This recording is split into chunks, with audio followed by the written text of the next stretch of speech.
विषय लंपट ही पामरश्च क्रियमाणया निंदया क्रियापराणां शिष्टानां हानिर्नास्ति इति उच्यते चेत् तर्हि देह अभिमानिभिः क्रियापरैः क्रियमाणया निंदया तत्वविदोपि न हानिर इति आह वर्णाश्रम। तो कहते हैं विषय लंपट रूप जो पामर हैं, विषय लंपटों के द्वारा और पामरों के द्वारा इनके द्वारा किए जाने वाली निंदा से, किससे, किसकी निंदा कर रहे हैं वो, यानी ऐसे लोग बोलते जो कर्मकांडियों की निंदा करते हैं। वो कहते हैं कि देखो ये ढोंग कर रहे हैं अग्नि में वैसी आहुति का प्रक्षेप कर रहे हैं, इससे अच्छा तो है कि गरीबों को बांट दिया जाए। मंदिर में दीपक जलाने से क्या फायदा है, बहुत बर्बाद ही होता है नहीं। लोग कहते हैं कि मंदिर में जलाने से क्या फायदा, इतना दीपक जलाने से क्या फायदा, इससे अच्छा तो किसी को सब्जी पकाने के लिए दे देना चाहिए। हैं जो तेल मंदिर में जला दिया वो कुछ सब्जी बनाने। हाँ, तो ऐसे लोग ऐसे कहते हैं।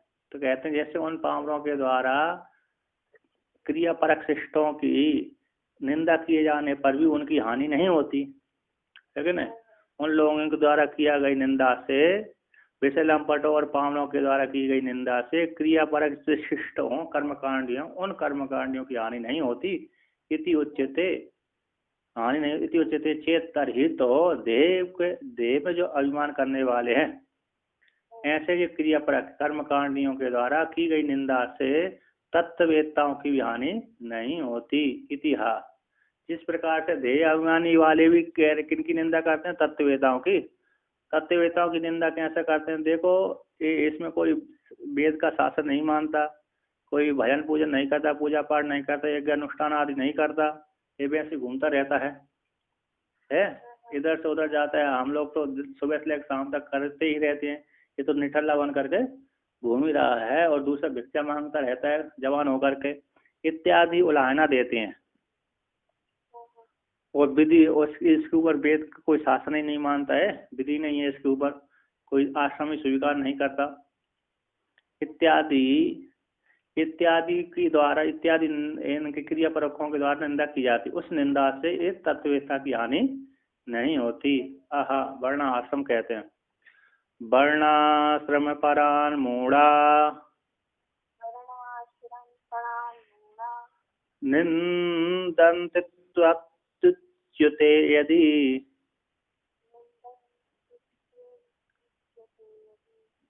देहात्ममतयो बुद्धं निंदन्त्वाश्रममानिनः वर्ण आश्रम परान दृष्ट्वा निंदन्तु इति उच्यते यदि देहात्ममतयो बुद्धं निंदन्तु आश्रममानिनः। कहते हैं जो वर्ण आश्रम परक लोगों की मूढ़, जो देह मूढ़ हैं, पामर है, विषय लंपट है, वो निंदा करते हैं। जो अज्ञानी हैं, वर्ण आश्रम परक वाले की, क्रिया परक वालों की जो निंदा करते हैं, कौन, विषय लंपट वाले, उनके द्वारा की गई निंदा से वर्ण आश्रम परक लोगों को हानि नहीं होती। निंदन्तु इति उच्यते यदि वो, जैसे उनकी जो पामर विषय लंपटों के द्वारा वर्ण आश्रम वाले मूढ़ों के द्वारा हैं, वर्ण आश्रम में लगे हुए ऐसे, तो कुछ वर्ण आश्रम में लगे हुए हैं, तो विषय लंपट वाले अथवा पामर वाले, उनके द्वारा की गई जो क्रिया परक है, अरे क्रिया स्वाहा आहुति आदि करते हैं, कर्म कांड करते हैं, ऐसे कर्म कांडों की निंदा वो करते हैं। उन विषय लंपट वाले के द्वारा की गई निंदा से उनका हानि नहीं होती है। इति उच्यते यदि, जिस प्रकार से उनकी हानि नहीं होती उससे, किन विषय भोग में आसक्त वस्तुओं वालों की हानि के द्वारा की गई निंदा से उनकी हानि नहीं होती। किसकी नहीं होती, मेरे कर्मकांडियों की हानि नहीं होती। उसी प्रकार जो कर्मकांडी ब्रह्म ज्ञानी की निंदा करता है, कहते ध्येय आत्मतयो मूढ़, ध्येय आत्मा ही ध्येय और आत्मा ध्येय को ही आत्मा मान करके जो मूढ़ हो गए हैं, शरीर में जिसकी आत्मा बुद्धि है कर्मकांड करते रहते हैं, ऐसे ऐसे निंदन्तु आश्रमानिना है अथवा देहे आत्मतः मूढ़ वर्ण आश्रमान निंदन्तु इति उच्यते। यदि कहते हैं वर्ण आश्रम परक वालों की देह में आत्मबुद्धि है जिनकी, ऐसे वो मूढ़ निंदा करते हैं, तो उसकी निंदा से देह में आत्मबुद्धि है ऐसे मूढ़ व्यक्तियों की, ऐसे वो लोग देह वर्ण आश्रम परक वालों की निंदा करते हैं, है ना। तो उसकी निंदा से उनको वर्ण आश्रम वालों को हानि कोई नहीं होती। तो ऐसा जिस प्रकार से उनको हानि नहीं होती, उसी प्रकार जो वर्ण आश्रम आदि लोग भी हैं, वर्ण आश्रम वाले लोग भी, क्रियापरक वाले लोग भी, कर्मकांडी भी आत्मज्ञानी की निंदा करते हैं, तो उसकी निंदा से उन आत्मज्ञानी की जो निंदा करते हैं उस निंदा से आत्मज्ञानी को कोई हानि नहीं होता, आत्मज्ञानी को हानि नहीं होती, है ना। बुद्धम निंदन्तु आश्रमानी, जो बुद्ध की निंदा करते हैं कौन, आश्रमानी ना, आश्रम में अभिमान करने वाले जो है, वर्ण आश्रमी जो आश्रम में अभिमान करने वाले हैं, वो लोग भी आत्मज्ञानी की ब्रह्मवेत्ता की निंदा करते हैं, तो किंतु उस ब्रह्मवेत्ता का उस निंदा से कोई लेन देन नहीं रहता, इसलिए उनको कोई हानि नहीं होती, ब्रह्मवेत्ताओं को कोई हानि नहीं होती, है ना। कर्मठ लोग करते रहते हैं ब्रह्म ज्ञानी की, है।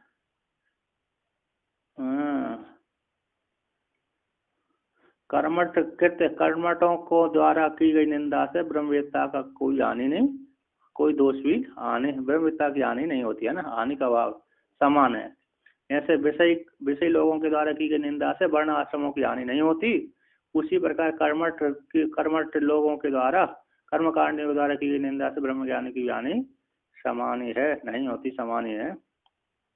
अब कहते हैं हाँ, और क्या, हाँ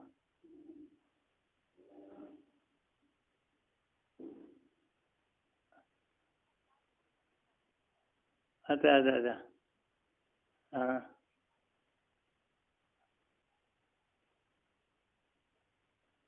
अच्छा, हाँ हाँ अच्छा अच्छा अच्छा अच्छा, हाँ अच्छा अच्छा, सही है। तो अब वहाँ पर कहते हैं प्रासंगिकम परिसमाप्य प्रकृतम अनुसरति, कहते प्रसंग से आ गया, प्रासंग को परिसमापन करके अब प्रकृति को ही जो लेते हैं, बीच में आ गया था, ऐसे प्रकरण चल रहा उसके बीच में कोई दोष आ गया तो उसको लेकर कह दिया प्रासंगिक आ गया था, प्रसंग बस, है ना, प्रसंग बस आ गया तो उसके दोष बता दिया, हानि लाभ बता दिए, बस उसकी निंदा स्तुति कर दी।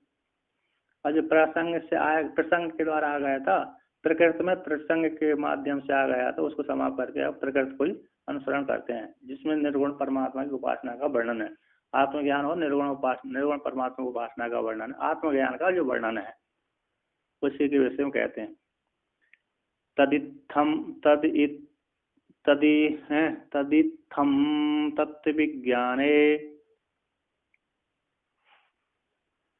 साधनानुपमर्दनात्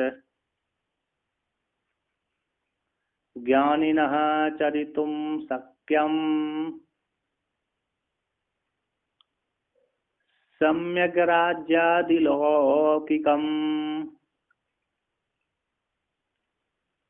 कहते हैं तद इत्तम, इस प्रकार से, इत्तम है इसका, इस प्रकार से तत्व ज्ञान हो जाने पर, आत्मा तो सत्य जगत मिथ्या है ना, आत्मा तो सत्य है, तस्मात् इसी हेतु से, इस कारण से, उक्त प्रकार से, किस प्रकार से, आत्मा सत्य जगत मिथ्या है ना, तच्चिंतनम तत्कथनम अन्योन्यम तत्प्रबोधनम एतत् एक परत्वम च ब्रह्म व्यासम बुद्धर्भुवा इत्यादि के वाक्य के द्वारा, श्रवण मन निध्यासन के द्वारा, उपासना के माध्यम से, अंतःकरण के द्वारा, उपासना के माध्यम से अंतःकरण शुद्धि के हेतु उपासनाओं के माध्यम से निरंतर चिंतन करने से आत्मज्ञान हो गया। तो इस प्रकार से आत्मज्ञान हो जाने पर साधन अनुपमर्दनात्, तो ज्ञान हो जाने पर साधन का उपमर्दन नहीं होता है ना। साधन यानी जो मन बुद्धि चित्त अहंकार आदि है ना, ये साधनों का उपमर्दन न होने से, ब्रह्म ज्ञान में साधनों का उपमर्दन न होने से उनका वाद नहीं होता। ब्रह्म ज्ञान में उनका नष्ट करने की आवश्यकता नहीं रहती। वो जानता है कि ये सारे जो ये तो पारमार्थिक रूप से सत्य नहीं है, तो मन बुद्धि चित्त अहंकार आदि जो लौकिक व्यवहार है और जो साधन है इंद्रिय आदि हैं, ये तो पारमार्थिक सत्य नहीं है। पारमार्थिक सत्य तो मेरी आत्मा ही है। ये तो कल्पित भ्रांति से दिख रहे हैं, कल्पित है, मिथ्या व्यवहारिक रूप से सत्य है ना। इस प्रकार से जानने के कारण उन साधनों को वो नष्ट नहीं करता। अतः उनके और साधन मन बुद्धि चित्त अहंकार आदि के रहने से कोई उसको हानि नहीं होती। हानि तो कब होती है, जब उसको सत्य माने, है ना, वो विषय की ओर प्रवण होए। जब सामने कुछ है ही नहीं, उसने सबका बात कर दिया, तो विषय की ओर प्रवण कैसे होगा। तो इस प्रकार का ज्ञानी के द्वारा आश्रित, जब इस प्रकार से ज्ञान हो गया, उसको जान लिया, तत्व के साक्षात्कार कर लिया, और साधन मन बुद्धि चित्त अहंकार आदि इंद्रियों को उपमर्दन नहीं किया, अनुपमर्दन हो जाने से, नष्ट न किए जाने से, ज्ञानी के द्वारा आश्रित सत्यम सम्यक राज्यादि लौकिक, जो लौकिक व्यवहार है, राज्य का संचालन आदि है, राज्य का संचालन आदि, जैसे जनक राजा है ना, राज का संचालन करते थे। राजा जनक है, राम है, कृष्ण आदि जो बड़े बड़े राजा हुए कि नहीं हुए, वो ज्ञानी तो थे। ज्ञानी होकर के राज आदि का पालन संचार आदि करते थे, है ना। तो उनके ज्ञान में कोई वो ना तो अपनी इंद्रियों को नष्ट करते थे, ना मन को नष्ट किया, ना उन्होंने व्यवहार का नष्ट किया, है ना। तो बस उनको कोई समस्या नहीं, वो सत्य मान करके व्यवहार नहीं करते। नाटक, जैसे नाटककार नाटक निभाते हैं ना, दूसरे का अभिनय निभाने को जो नाटककार कहते हैं। घटना तो पहले घट गई, अब उसी घटना को दूसरा व्यक्ति उसमें भाव में आरूढ़ होकर के क्या करता है, वो नाटक करता है। वो जानता है, किंतु वो तो जानता है, जो नाटककार है वो जानता है कि मैं तो ये ऐसा नहीं हूँ, किंतु उसके भाव को स्वीकार करके चित्रण कर देता है ना, मनोरंजन करता दूसरे।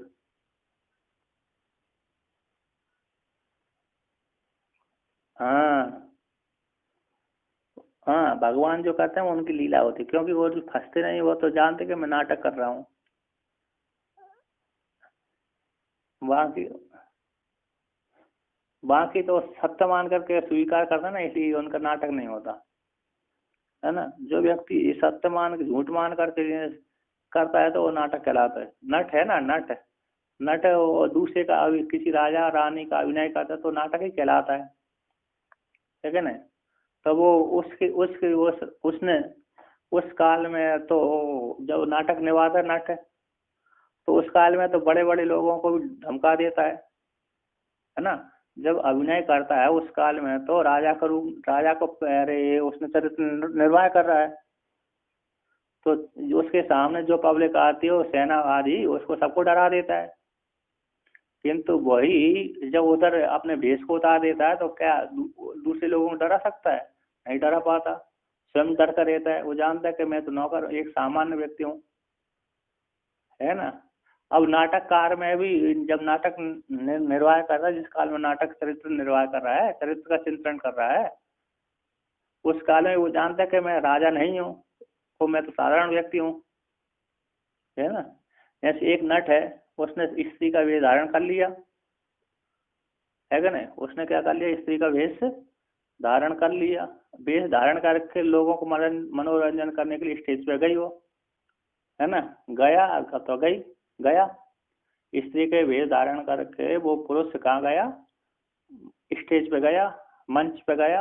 मंच पे जाकर के उसने अपने हाव भाव से सारे लोगों को प्रसन्न किया, है ना, आकर्षित किया, प्रसन्न किया। अब उसी काल में उसको क्या हो, उसको कभी किसी पति की इच्छा होगी, है ना। उसको जब उसने स्त्री का वेश धारण करके अपने हाव भावों से दूसरे लोगों को तो मनोरंजन कर दिया, प्रसन्न किया, खुश कर दिया, किंतु उसी काल में, जिस काल में वो स्त्री वेश धारण किए हुआ था वो नट, उस काल में उसको स्त्री रूप में तो था ही, है ना। तो उस काल में क्या उसको पति की इच्छा होगी, पति प्राप्त करने की इच्छा होगी? नहीं होगी, क्योंकि वो जानता है मैं पुरुष हूँ, है ना। वो क्या जानता है, वो मैं पुरुष हूँ, इसलिए उसको पति प्राप्ति करने की इच्छा नहीं होती। उसी प्रकार यहाँ पर जो है ज्ञानी है, जानता है कि सारा जगत कैसा मिथ्या है, तो मैं नाटक का अकेला कर रहा हूँ, है ना।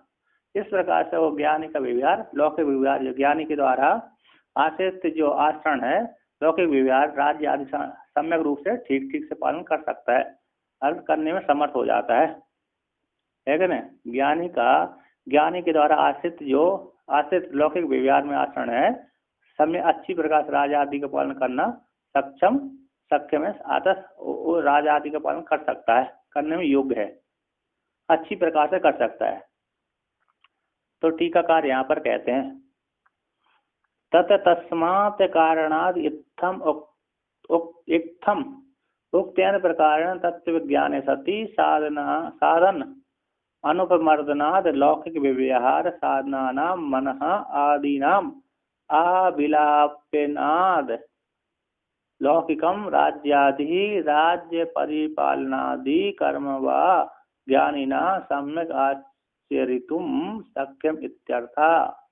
कहते हैं तथा कार्य तस्मात्, इस हेतु से, तस्मात् कारणात्, इस कारण से, किस कारण से, इत्थम उक्त प्रकार से, इस प्रकार से उसने जान लिया, इसी हेतु से, क्योंकि जो जगत है मिथ्या है, इसी हेतु से है, जगत ऐसा मिथ्या और आत्मा सत्य है, मैं तो सत्स्वरूप हूँ, वो जगत जो दिख रहा है वो मिथ्या है। इस प्रकार से उक्त प्रकार के द्वारा तत्व ज्ञान हो गया, निध्यासन करते करते उसको तत्व ज्ञान, श्रवण मनन निध्यासन के माध्यम से तत्व ज्ञान उसको हो गया।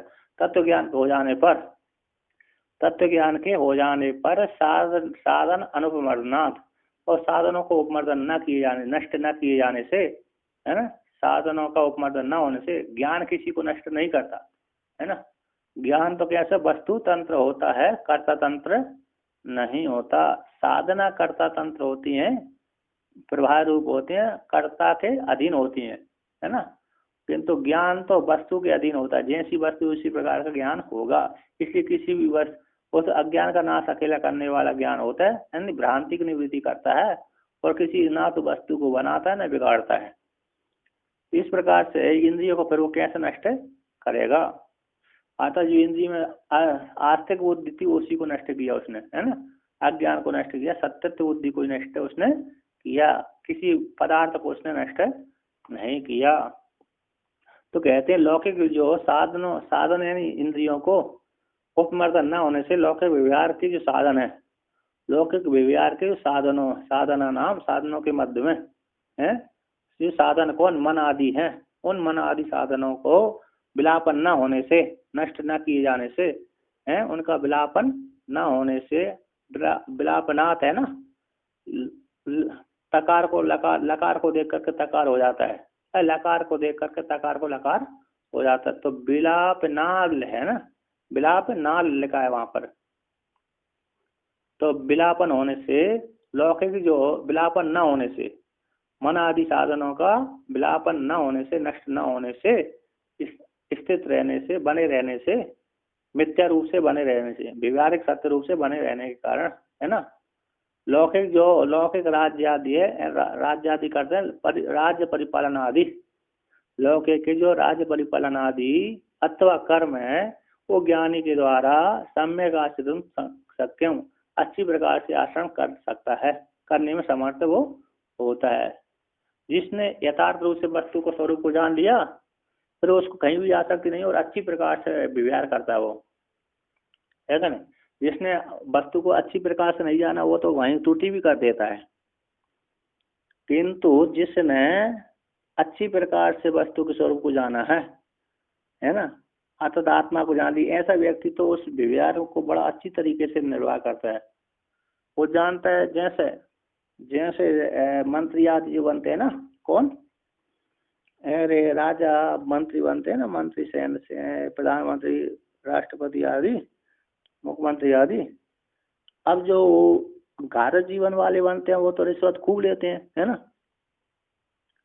किंतु जिसका विवाह आदि नहीं हुआ, बाबा बन गए मंत्री आदि, मुख्यमंत्री, जैसे आदित्यनाथ योगी है ना, अब इसके तो आगे पीछे रोने वाला कोई है नहीं है, परिवार वाला है नहीं है ना, पुत्र आदि है नहीं है, तो किसके लिए धन कमाएगा वो है? जब उसके पीछे रोने वाला होता, उसकी पत्नी होती, बच्चे होते, तब तो उसके लिए धन कमाता, किंतु उसके बच्चे है ही नहीं है, पत्नी है ही नहीं है, तो किसके लिए धन कमाएगा? इसलिए वो अच्छी प्रकार से क्या राज का संचालन करता है ऐसा व्यक्ति, है क्या नहीं? अर्थात धन कमाने वो ना तो रिश्वत देता ना कुछ करता, देश की सेवा अकेली करता है, लोग पब्लिक की अच्छी जो जनता है, प्रजा है, उसकी सेवा अच्छी तरीके से करता है।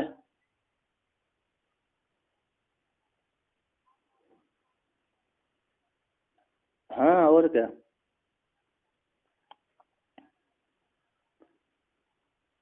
हम्म।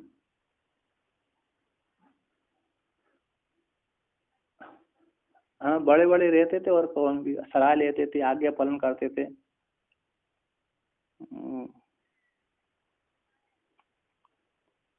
सही सही सही। अब आगे कहते हैं, क्या कहते हैं? ननु तत्वविदः प्रपंच मिथ्यात्व ज्ञानेन तत्र इच्छा एव न उदीयात् इति चेत् तर्हि स्वकर्म अनुसारेण वर्तताम् इति। यहाँ पर पूर्व पक्षी प्रश्न कर रहा है कि तत्ववेत्ता का प्रपंच मिथ्यात्व ज्ञान हो जाने से, तत्ववेत्ता कैसे जानता है?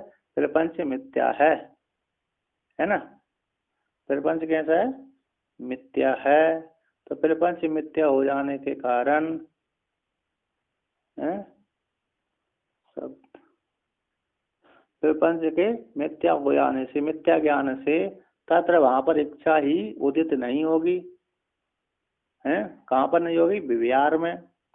कहते हैं तत्ववेत्ता का प्रपंच मिथ्यात्व ज्ञान हो जाने से तत्र उस विचार में इच्छा ही न उदीयात, इच्छा तत्र यानी इच्छा भी, तत्र उस विचार में इच्छा भी नहीं उदित होगी। इति चेत तरही, तो फिर अपने जब नहीं उदित होगी ठीक है, कोई बात नहीं, कहते सौ कर्म अनुसारेण वर्तताम इतिहा, तो जो उस ज्ञानी का जो भी कर्म है उसके अनुसार वर्तन करे, जिस वर्ण में वो पैदा हो गया उसी प्रकार का व्यवहार करे, है ना?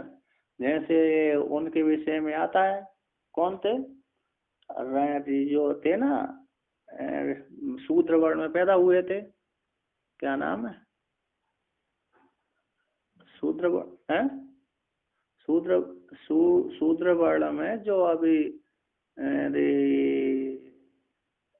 कलयुग में जो पैदा हुए थे ना, जिनका शूद्र, हरिजन जाति थी, शूद्र जाति थी, रैदास है ना?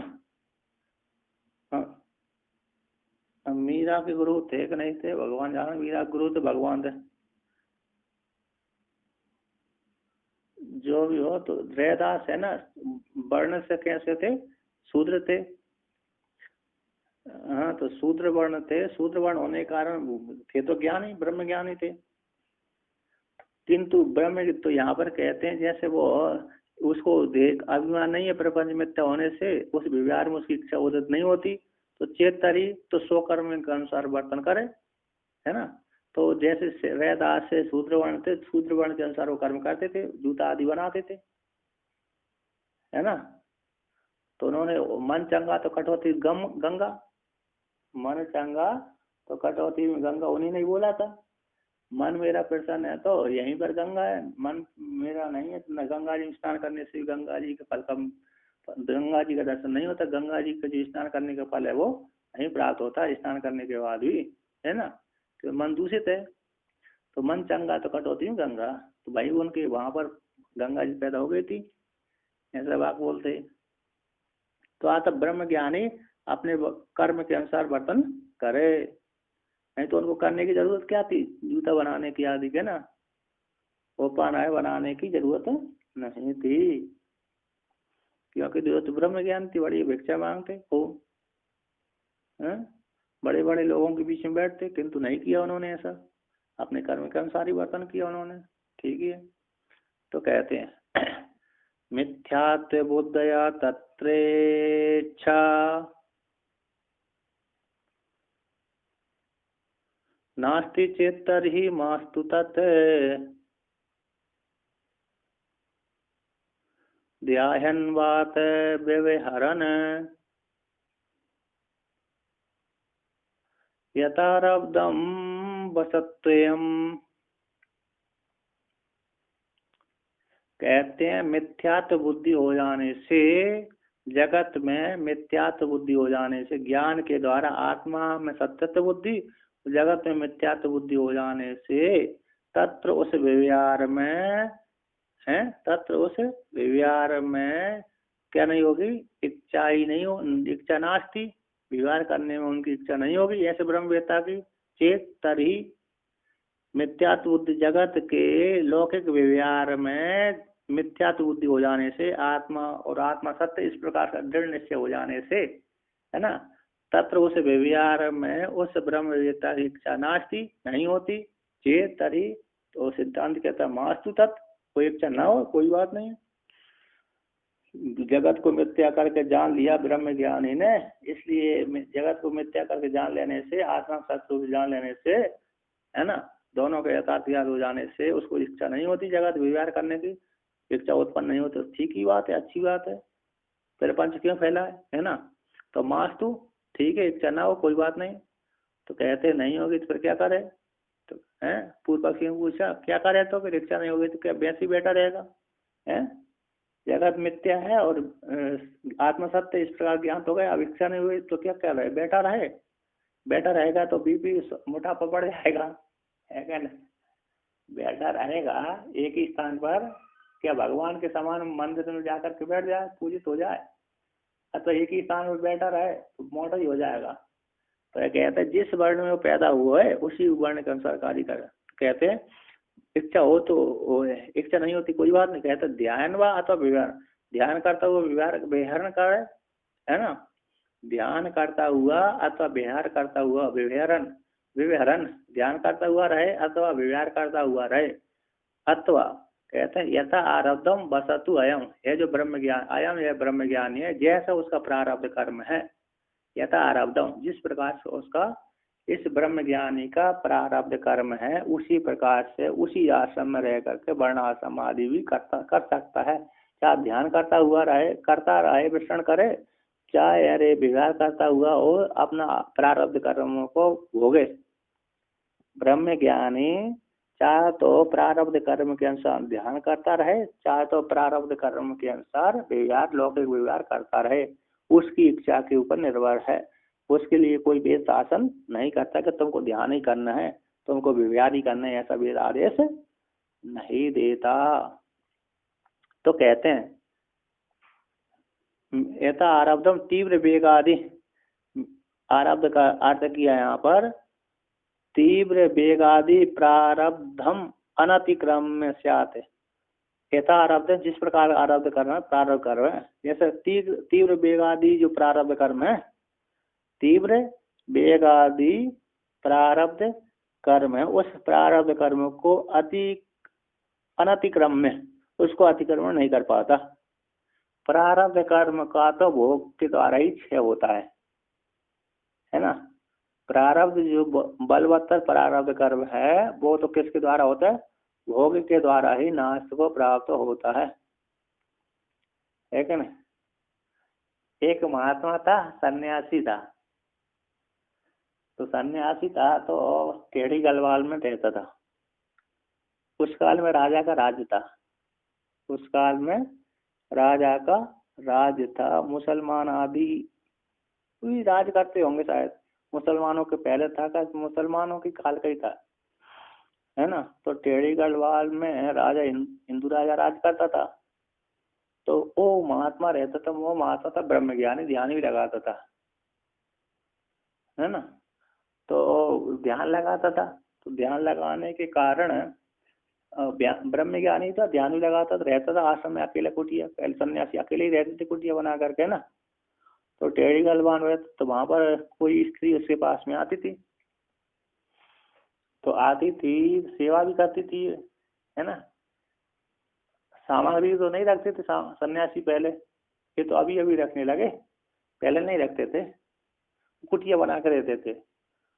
तो कहते हैं वो वहां पर सेवा करने आती थी कोई स्त्री आदि, तो उसकी शिष्य आती तो अरे प्रारब्ध एक बड़ा बदतर हो गया उसके सामने, तो स्त्री के साथ संबंध हो गया उनके, है ना। तो स्त्री ने राजा अथवा किसी ने शिकायत करी कि इसने ये ब्रह्म ज्ञानी है सन्यासी, उसने ऐसा कर्म किया। राजा के पास खबर पहुंची। अपने तीव्र प्रारब्ध वेग को नहीं रोक पाया वो सन्यासी, है ना बाबा जी। तो राजा के पास खबर पहुंची। खबर पहुंचने के पश्चात राजा उसके पास आया। राजा ने सुनकर आश्चर्य हुआ, सन्यासी होकर ब्रह्म ज्ञानी होकर कैसे कार्य कर रहे हैं। एक ब्रह्म ज्ञानी होकर कोई बात नहीं, महात्मा बनकर कैसे कार्य कर रहे हैं ना, सन्यासी बन करके। तो राजा उनके पास है, महाराज तुम्हारे आपके विषय में ऐसी सुनाई, हमको विश्वास नहीं हो रहा। तो साधु ने कहा, बाबा जी ने कहा, महाराज राजन ये बात मैंने, मेरे को पूरा ज्ञान है, इस दृढ़ निश्चय ब्रह्म ज्ञानी हूँ मैं, इसमें कोई संशय नहीं है। और अपराध का भी मेरे को पूरा ज्ञान है? मैंने रोकने की भी कोशिश करी अपने आप को, क्या की मैंने अपने आप को रोका भी बहुत है, मन को भी समझाया, अपने शरीर को भी रोका, सबको इंद्रियों को रोका, सबको मैंने रोका, किंतु प्रारब्ध कर्म इतना बलवत्तर था कि मैं रोकता हुआ भी नहीं रोक पाया। अब इसके आगे आपकी जो मर्जी हो, सजा दो तो सजा दो, मैं भोगने को तैयार हूँ। मैं उस सजा को स्वीकार कर भोगने के लिए तैयार हूँ। जो तुम्हारी इच्छा हो वो दंड दे सकते हो, है कि नहीं। तो फिर राजा ने सुन लिया। फिर बाबा जी थे, कोई बात नहीं, है कि नहीं, फिर कुछ नहीं कहा। मतलब ब्रह्मज्ञानी थे, तो ब्रह्मज्ञानी होने का कारण प्रतिष्ठा थी उस क्षेत्र में, है। और शशि बोले कि क्या करूं, प्रारब्ध इतना बलवत्तर था कि मेरा नहीं रुक पाया, मन नहीं रुक पाया। और स्त्री वो भी तैयार हो गई होगी, है कि नहीं। हाँ हाँ, झूठ बोलते तो दिक्कत आती, राजा से स्पष्ट ही गई, वो भी तैयार हो गई होगी, दोनों का है कि नहीं। मतलब उनका प्रारब्ध उन्होंने यहाँ पर क्या तीव्र, इसके उदाहरण दिया है कि तीव्र अनतिक्रम में प्रारब्ध है ना, ये ऐसे तीव्र वेग आदि प्रारब्ध को अतिक्रमण नहीं कर पाता, अगर उसको उसका भोगना ही पड़ता उस प्रारब्ध कर्म को, तो है ना। तो फिर राजा ने उनको छोड़ दिया, तो ऐसा है। तो प्रारब्ध जो बलवत्तर वो उसको तीव्र प्रारब्ध भी कहें अथवा बलवत्तर प्रारब्ध करें, उस कोटि में आता है। तो जैसा यथारब्ध कार्य इन्होंने किया है, तीव्र वेगादि प्रारब्ध कर्म है जो अनतिक्रम में स्यात्, अनतिक्रम होता है तत्तः, उस प्रकार प्रारब्ध कर्म को जैसा जैसा रहे वैसे ही वो भोगे, अपना जीवन यापन करे। तो कहते हैं इदानीं उपासकस्य अतो वैषम्य दर्शित। अब वर्तमान काल में ब्रह्म ज्ञानी का और उपासक में वैषम्य को दिखलाते हैं, है ना। ब्रह्म ज्ञानी और उपासक के बीच का जो वैषम्य है, तो वहाँ उपासक का भी अतो इसी हेतु से वैषम्य को दिखलाते हैं। तो कहते हैं है ना 15-16, उपासकस्तु सततम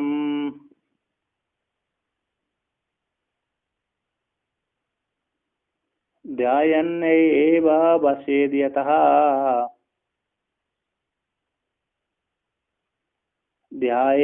ध्यानेनैव कृतं तस्य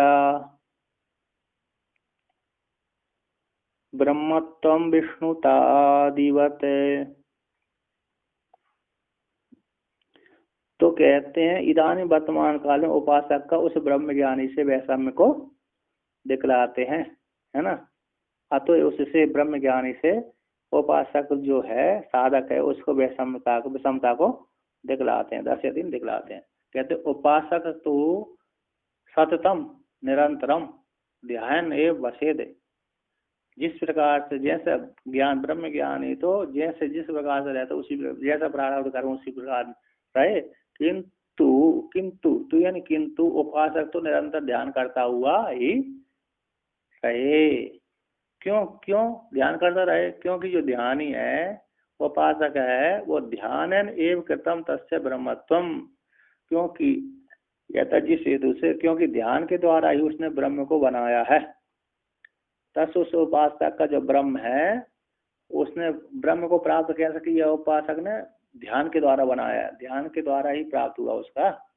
अतः उसने आत्मज्ञान नहीं किया, आत्मा का ज्ञान नहीं किया, उसने मन को रोक करके ही है ध्यान के द्वारा ही उसने ब्रह्म को बनाया। मैं ब्रह्म हूँ, मन ब्रह्म है, मन ब्रह्म है, मैं ब्रह्म हूँ, इस प्रकार का ध्यान करता हुआ है, मन को रोक लिया, मन को ब्रह्म बना लिया उसने। आत्मज्ञान नहीं हुआ, यानी साधना ही कर रहा है कि नहीं? साधना ही कर, साधना फलीभूत हो पक्की हो गई तो फिर ज्ञान हो जाएगा। निष्काम पूर्वक साधना करी उसने, है ना, ब्रह्म की साधना करा तो निष्काम पूर्वक ही कर रहा है ना। तो निष्काम पूर्वक करा तो ये परिपक्वता, वो साधना परिपक्व नहीं हुई, इसलिए उसको ज्ञान नहीं हो पाया। तो कहते हैं जो उपासक है वो तो निरंतर ध्यान ही करता रहे, ध्यान करता हुआ वो निवास में बसे थे, निवास रहे, जिस प्रकार से उस प्रारब्ध कर्म है प्रारब्ध के अनुसार जीवन यापन करो, ध्यान करता हुआ ही रहे निरंतर। सत्यता में ध्यान निरंतर ही उपासक तो ध्यान करता हुआ ही रहे। क्यों ध्यान करता रहे? क्योंकि उसने ध्यान के द्वारा ही उस उपासक का जो ब्रह्म है उस उपासक का जो उस उपासक ने ध्यान के द्वारा ही ब्रह्मत्व को बनाया है। अतः ध्यान के द्वारा ही उसने ब्रह्मत्व की प्राप्ति की है। ब्रह्म को जाना है तो ध्यान के द्वारा ही जाना, ब्रह्म को प्राप्त किया तो ध्यान के द्वारा ही प्राप्त किया, जबकि ब्रह्म में ध्यान का विषय नहीं होता, है ना। तो जैसे उदाहरण देते हैं विष्णुतादिवत, जैसे हमने भगवान विष्णु की मूर्ति मन में बना लेते हैं, आगे पत्थर की मूर्ति रखी, उसको देख करके हमने क्या से बना लिया? मन में बना लिया। तो जैसे मन में बनाई उस मूर्ति को, जो मन में बनी है तो नाश हो ही जाती है ना। जो मन में बनी हुई मूर्ति है वो तो दूसरे क्षण में ही, दूसरे या तो तीसरे क्षण में नाश को प्राप्त हो जाती है ना। वैसे ही एक क्षण में नाश हो जाती है, तो दूसरी बात वो तो बहुत दूर हो गई है। एक वृत्ति बनी, दूसरी वृत्ति दूसरे भगवान दूसरी की बन जाती है। भगवान तो गोल हो जाते, वहां पर क्या हो जाते हैं? भगवान तो भजन करते ही मन की वृत्ति नहीं बनती, तो वो तो ऐसी बात है भजन करते ही वो भगवान की वृत्ति भी नहीं बनती, भगवान के मंत्र की भी वृत्ति नहीं बनते, है ना। बस और खेलते रहते हैं।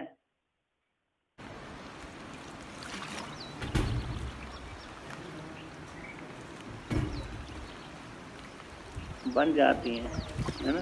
वो तो अपनी संपत्ति है ना, इसलिए बन जाती है।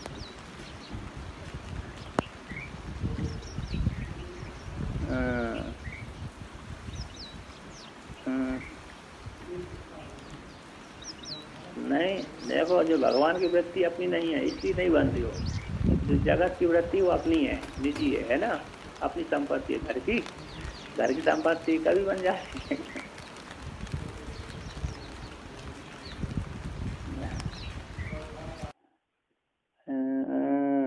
तो कहते हैं यहाँ पर ध्यान के द्वारा ही उसने ब्रह्मत्व को प्राप्त किया है। उपासक का जो ब्रह्मत्व है वो ध्यान के द्वारा ही प्राप्त किया है, ध्यान के द्वारा ही बनाया था, इसलिए वो ब्रह्म, जैसे विष्णु भगवान की मूर्ति ध्यान में आ जाती है, बन जाती, बिगड़ जाती, उसी प्रकार उस उपासक की भी ब्रह्मत्व उसी प्रकार का है। जब ब्रह्मत्व बुद्धि नहीं है तो ब्रह्म नष्ट हो जाता है उसका।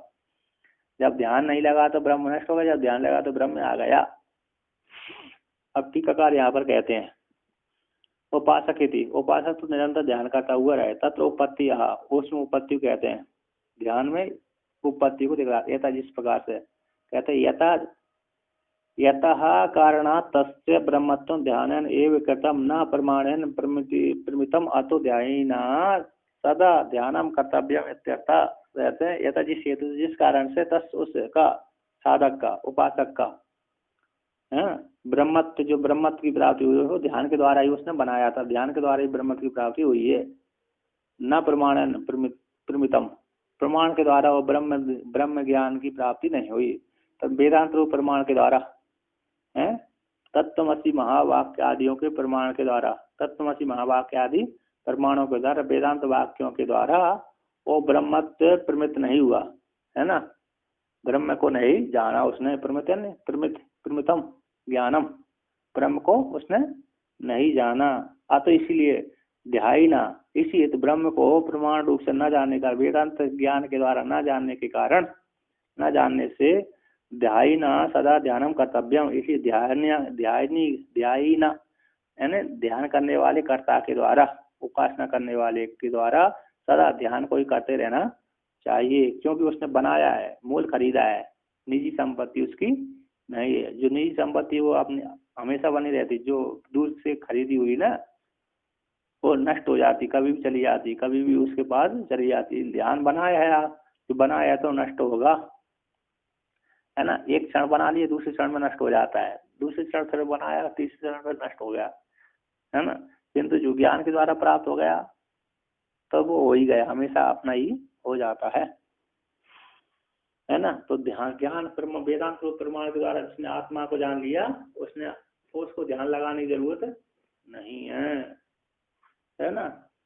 जिसने आत्मज्ञान कर लिया वेदांत प्रमाणों के द्वारा, है श्रवण मनन ध्यान के द्वारा, जिसने आत्मा को जान लिया उसको प्रमाण ध्यान आदि करने की जरूरत है, फिर ध्यान लगाने की जरूरत नहीं है, जिसको आत्मा का बोध हो गया।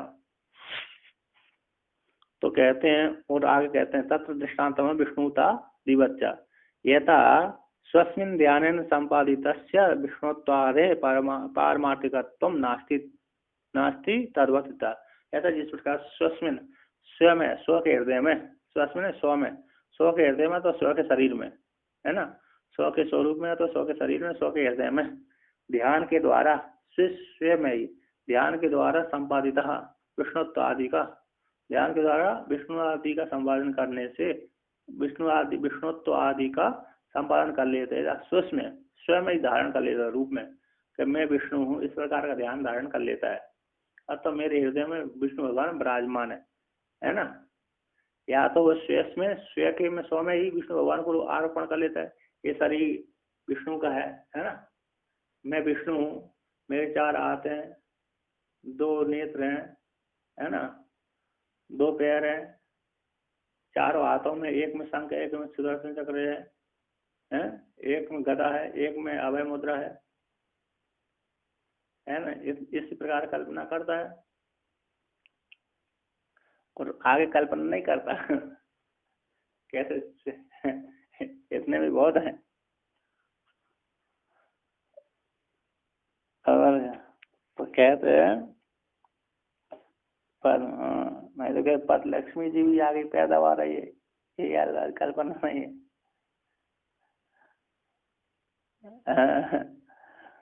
तो कहते हैं यहाँ पर, तो जैसे स्व में ध्यान के द्वारा संपादित विष्णुत्व आदि का संपादन कर लेने तो वो पारमार्थिक तो नहीं है। यथा जिस प्रकार से वो पारमार्थिक विष्णुत्व आदि ध्यान के द्वारा विष्णु आदि का संपादन किया वो पारमार्थिक नहीं है, उसी प्रकार से जो ब्रह्म को भी ध्यान के द्वारा लाया गया है चित्त में, है ना, तो वो ही पारमार्थिक तो उसको नहीं होता, अर्थात क्योंकि वो भी नष्ट हो जाता है।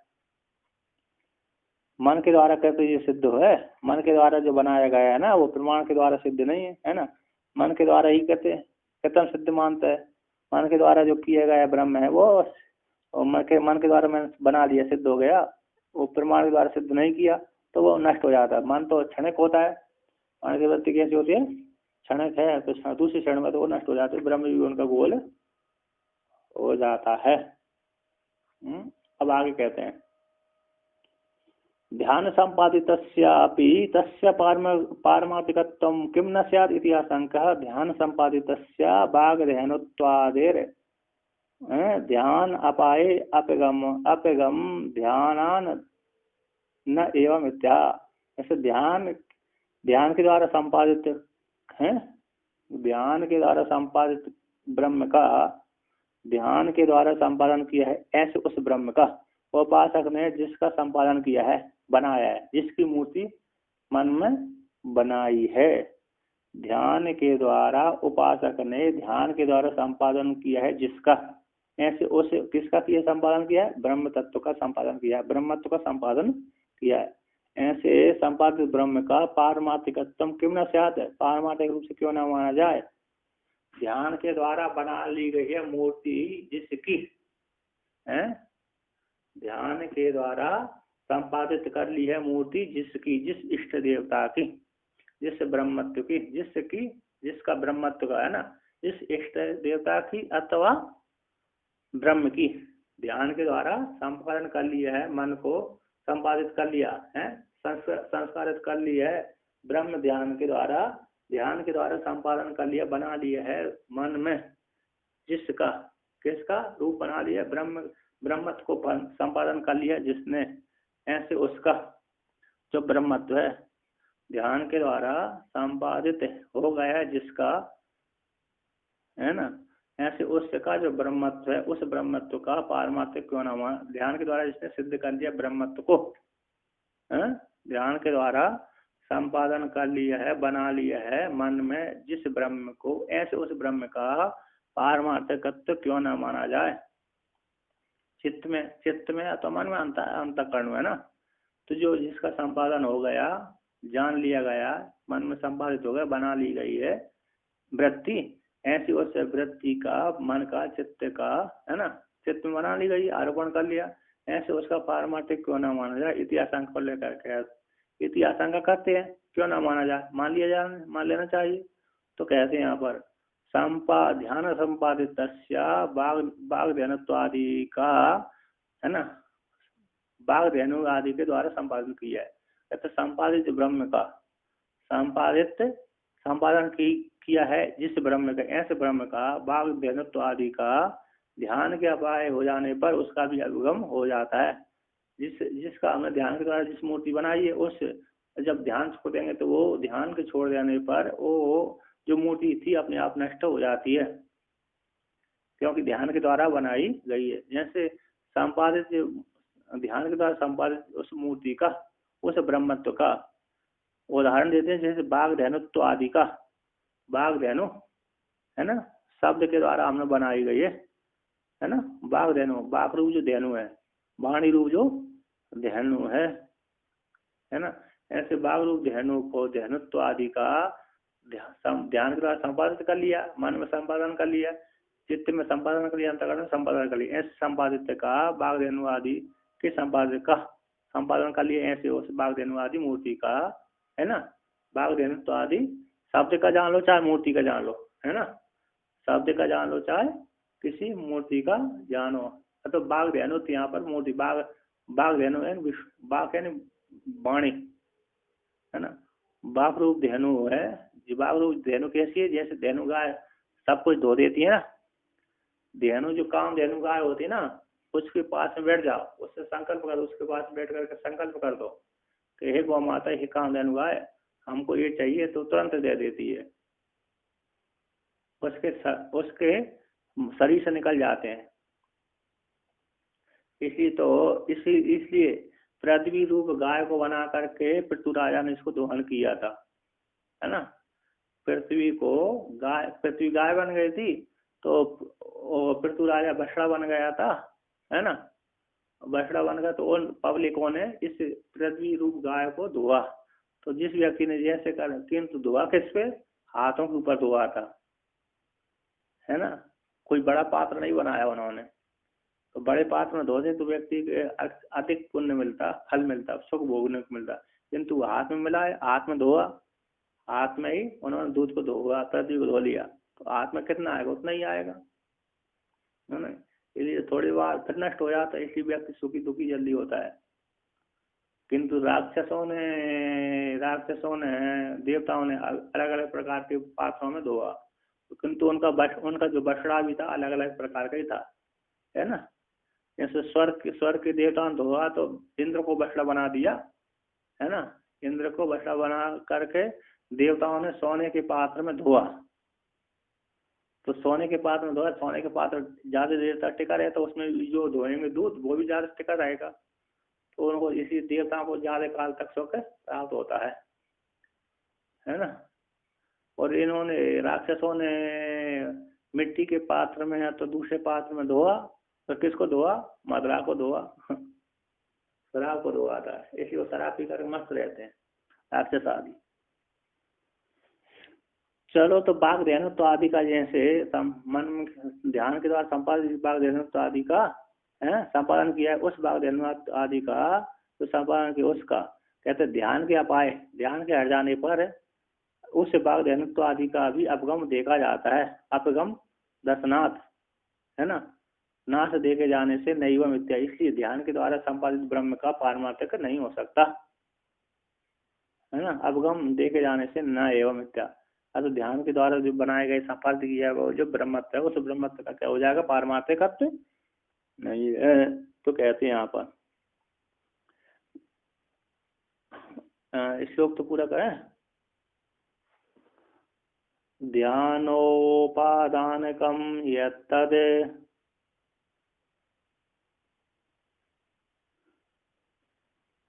ध्यानाभावे विलीयते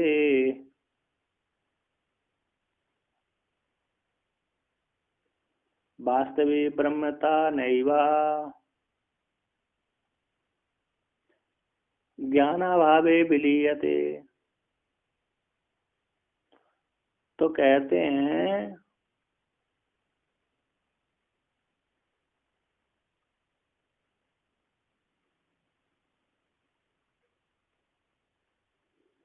तो यहाँ पर कहते हैं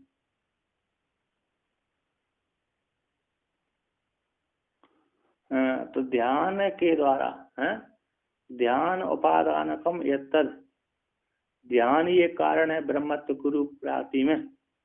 ध्यान ही उपादान कारण है उस ब्रह्मत्व प्राप्ति में, जिसका एक कारण है ब्रह्मत्व की प्राप्ति में। ध्यान ही एक उपादान कारण है। तद यत तद जो है उपासक का, यत तद जिस उपासक का ब्रह्मत्व की प्राप्ति, यत जो उपासक है उस उपासक का ब्रह्मत्व की प्राप्ति में ध्यान ही उस तद है उस ब्रह्मत्व की प्राप्ति में, है ना। यत जो उपासक है उस उपासक का उस ब्रह्मत्व की प्राप्ति में ध्यान ही एक उपादान कारण है। ध्यान एक क्या है, कारण है। ऐसे ब्रह्मत्व की प्राप्ति में है ध्यान ही, ब्रह्मत्व की प्राप्ति में ध्यान ही एक उपादान कारण है। तो ऐसा जब एक उपादान तो ध्यान नहीं लगाएगा तो क्या हो जाएगा, वो ब्रह्मत्व हट जाएगा।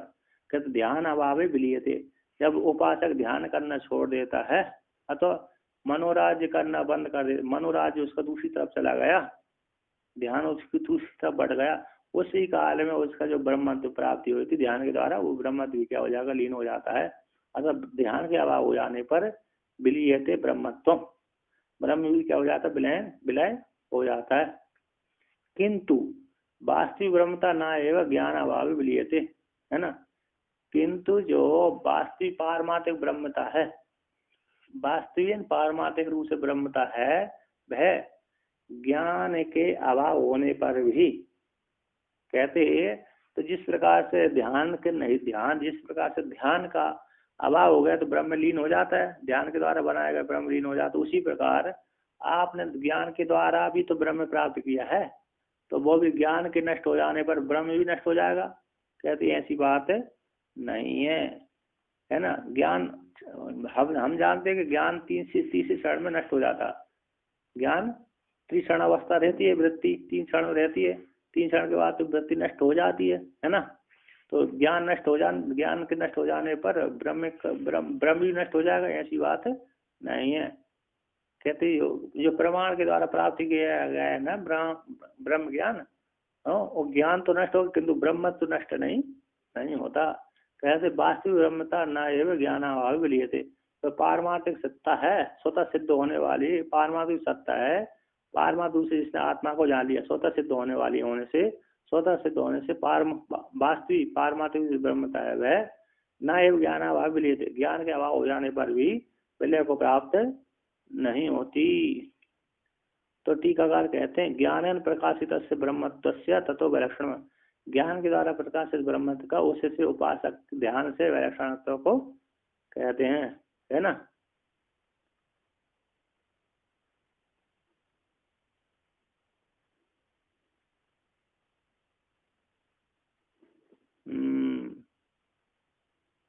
तो कहते हैं यहाँ पर